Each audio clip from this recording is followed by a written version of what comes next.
Hello and welcome to food મંત્ર by Surabhi Vasa. આજથી હું એક સિરીઝ ચાલુ કરી રહી છું કે બેઝિક ફૂડ કઈ રીતે તૈયાર કરવાનું, એટલે કે રોટલી, દાળ, ભાત, શાક આ એકદમ બેઝિક વસ્તુ છે જે આપણા ઘરમાં રોજબરોજ બનતી હોય છે. પણ બહાર જતા સ્ટુડન્ટ માટે અથવા તો નવી પરણેલી વહુ માટે ઘરમાં કેટલી રોટલી બનાવવાની છે, કેટલું શાક બનાવવાનું છે, 4 વ્યક્તિ માટે કેટલું શાક જોઈશે કે 2 વ્યક્તિ માટે કેટલી રોટલી જોઈશે, આ બધી જ વસ્તુ બહુ જ ડિફિકલ્ટ હોય છે. તો આપણે એને સરળ રીતે સમજાવીશું. તો સૌથી પહેલાં આપણે રોટલીની વાત લઈએ. હવે રોટલી જ્યારે પણ આપણે ઘરે બનાવીએ ને ત્યારે ઇવન આપણાથી પણ ઘણી વખત ઘણી બધી ભૂલ થતી હોય છે, એટલે કે ગૃહિણીઓથી પણ ઘણી બધી વખત ભૂલ થતી હોય છે કે રોટલી કોઈ વાર બહુ ચવડ થઈ જાય છે, કોઈ વાર ડ્રાય લાગે છે, બપોર કે સાંજના તો એવું થાય કે એકદમ રોટલી સાવ સુકાઈ ગઈ છે. તો આવા બધા પ્રોબ્લેમ્સ થતા હોય છે. તો એના માટે સૌથી પહેલાં તો રોટલીની કણક કઈ રીતે તૈયાર કરવાની અને લોટનું માપ શું લેવાનું છે. હવે તમે 1 કપ લોટ, એટલે અત્યારે હું કપનું મેઝરમેન્ટ આપી રહી છું. કપ એટલે જે આપણા મેઝરમેન્ટ જે કપ છે ને એ કપની હું વાત કરી રહી છું કે મેઝરમેન્ટ કપ છે એ 1 કપ તમે લોટ લેતા હો તો એ 1 કપ લોટ લગભગ 150 થી 150 ગ્રામ જેટલો લોટ હોય છે. તો એ લોટ તમે જ્યારે પણ લેતા હો ને ત્યારે એમાંથી તમે 7 થી 8 રોટલી તૈયાર કરી શકો છો. આ રોટલીની થિકનેસ ઉપર ડિપેન્ડ કરે છે. ઘણાના ઘરે જાડી રોટલી ખવાતી હોય છે તો ઘણાના ઘરે પતલી રોટલી ખવાતી હોય છે. પણ હું આ મીડિયમ રોટલીની વાત કરું છું કે મીડિયમ સાઇઝની અને મીડિયમ થિકનેસવાળી જો તમે રોટલી તૈયાર કરો તો 7 થી 8 નંગ રોટલી તમે 100 થી 125 ગ્રામ લોટ હોય એમાંથી તૈયાર કરી શકતા હો છો. તો આ રીતે તમે તમારા ઘર પ્રમાણે મેઝરમેન્ટ લઈ શકો છો કે તમારા ઘરમાં 2 વ્યક્તિ છે, 4 વ્યક્તિ છે અને એ 2 રોટલી ખાય છે, 4 રોટલી ખાય છે, એ પ્રમાણે તમે કણક તૈયાર કરી શકો છો. એટલે સૌથી પહેલાં તો આપણે ઘઉંનો લોટ લેવાનો છે અને ખાસ એ વાતનું ધ્યાન રાખવાનું છે, ઘઉંનો લોટ લીસો દળાવેલો હોવો જોઈએ, કરકરો ન હોવો જોઈએ ઘઉંની રોટલી બનાવવા માટે. અને એની અંદર આપણે મોણ ઉમેરતા હોઈએ છીએ. એ મોણનું કામ રોટલીને સોફ્ટ બનાવવા માટેનું છે. ઘણા લોકો ફક્ત પાણીથી કણક બાંધીને રાખી દે છે અને પછી એને તેલથી કેળવતા હોય છે. તો એવું પણ તમે કરી શકો છો. તમારા ઘરમાં જો એ સિસ્ટમ હોય તો પણ ચાલશે અને તમે અંદર એડ કરતા હો તો પણ ચાલશે. પણ મારા હિસાબે જો તમે અંદર એડ કરશો ને, એટલે કે લોટને સૌથી પહેલાં મોઈ લેવાનો છે. લોટને 1 કપ આપણે લોટ લેતા હોય તો એની અંદર 2 ચમચી તેલનું મોણ લેવાનું છે. એ તેલનું મોણ એડ કરી અને રોટલીના લોટને સરસ રીતે મોઈ લેવાનું છે, એટલે કે એને હાથેથી મિક્સ કરી લેવાનું છે. એના કણે કણમાં લોટ ફેલાઈ જવો જોઈએ. આ જે પ્રોસેસ છે એને લોટને મોવાની પ્રોસેસ કહેવામાં આવે છે. તો લોટ સરસ રીતે મોવાઈ જાય ને પછી એની અંદર પાણી ઉમેરવાનું છે. હવે ખાસ તો પાણીનું પ્રમાણ કેટલું રાખવાનું.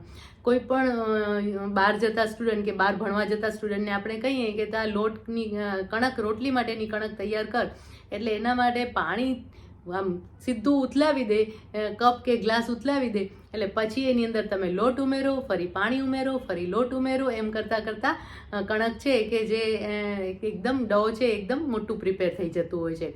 તો જ્યારે પણ આપણે 1 કપ લોટ લીધો હોય ને ત્યારે એની અંદર આપણે અડધા કપથી થોડા પ્રમાણમાં ઓછું, એટલે 5 કપ કરતાં વધારે ને અડધા કપ કરતાં થોડું ઓછું પાણી લેતા હોઈએ છે. હવે આનો આધાર પણ ઘઉં કયા છે એના ઉપર છે. જો કોઈ ઘઉં એવા હોય જૂના અને નવા ઘઉં એ બંને, અથવા તો તમે તૈયાર લોટ લાવતા હો તો પણ ડિપેન્ડ કરતું હોય છે કે ઘણા ઘઉં છે એ વધારે પાણી એબ્સોર્બ કરે છે તો એની અંદર પાણી વધારે જાય છે અને ઘણા ઘઉં પાણી ઓછું એબ્સોર્બ કરે છે તો એની અંદર પાણી ઓછું જતું હોય છે. પણ મોસ્ટ પ્રોબેબલી 5 કપથી લઈને અડધા કપની અંદર જ એનું મેઝરમેન્ટ આવતું હોય છે. એટલે સૌથી પહેલાં તો તમારે 5 કપ પાણી, જે કપનું મેઝરમેન્ટ હોય એ પ્રમાણે તમારે 5 કપ પાણી ઉમેરવાનું છે. હા, તમે વાટકાનું મેઝરમેન્ટ પણ લઈ શકો છો કે એક મોટો વાટકો તમે લો અને એ વાટકા પ્રમાણે તમારે એક વાટકો લોટ લેતા હો તો એની સામે 5 કપ તમારે પાણી ઉમેરવાનું છે. 5 કપ પાણી ઉમેર્યા પછી એની અંદર ફરીથી 2 ચમચી જેટલું પાણી ઉમેરવાની જરૂર પડશે જ તમારે, અને પછી સરસ રીતે એને મિક્સ કરી અને કણક તૈયાર કરી લેવાની છે.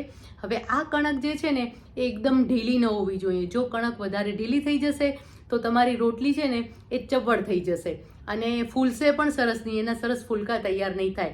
અને જો તમારે કણક છે એ વધારે કઠણ કણક તૈયાર થશે ને તો પણ રોટલી ફૂલશે નહીં અને એના કારણે પણ રોટલી એકદમ સૂકી લાગશે, ડ્રાય લાગશે, તમારે ચવડ નહીં લાગે. જો કણક સોફ્ટ તૈયાર થશે ને તો ચવડ લાગશે અને જો કણક વધારે કઠણ તૈયાર થશે ને તો એ રોટલી છે ને સૂકી થઈ જશે. તમે એના ઉપર ઘી લગાવશો ને તો પણ એકદમ સૂકી લાગશે. અને એટલે કણક એકદમ પ્રોપર તૈયાર થયેલી હોવી જોઈએ. આ રીતે તમે કણક તૈયાર કરી અને પછી રોટલી એને લગભગ 1 થી 1.5 કલાક માટે કે 2 કલાક માટે તમારે રેસ્ટ આપી દેવાનો છે. હવે જો તમારી પાસે રેસ્ટિંગ ટાઈમ ન હોય તો શું કરવાનું છે કે જ્યારે પણ તમે કણક તૈયાર કરો ને ત્યારે એની અંદર 2 ચમચી દૂધ ઉમેરવાનું છે અને જે પાણી લો ને એ થોડું હુંફાળું ગરમ કરીને લેવાનું છે.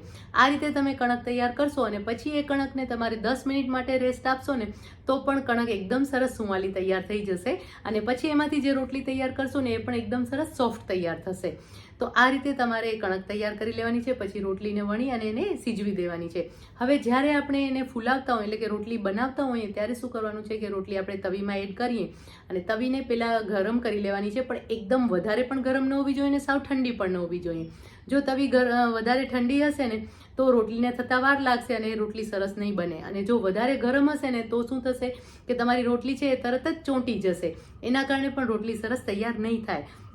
તો જ્યારે પણ તમે રોટલી વણો ને ત્યારે પણ થોડા પ્રમાણમાં અટામણ રાખવાનું, એટલે કે એકદમ વધારે અટામણ ન હોવું જોઈએ કે ઉપર લોટ દેખાય અને સાવ અટામણ ન હોય એવું પણ ન રાખવું જોઈએ. જો એવું હશે ને તો તમારી રોટલી તરત જ તવીમાં એડ કરતાં ચોંટી જશે. તો આ રીતે તમે જ્યારે તવીમાં રોટલી એડ કરો ને ત્યારે ઉપર એમ એવું થાય કે એકદમ નાના નાના બબલ્સ આવવાની શરૂઆત થઈ છે એટલે તરત જ પેલો પડ ઉથલાવી લેવાનું છે.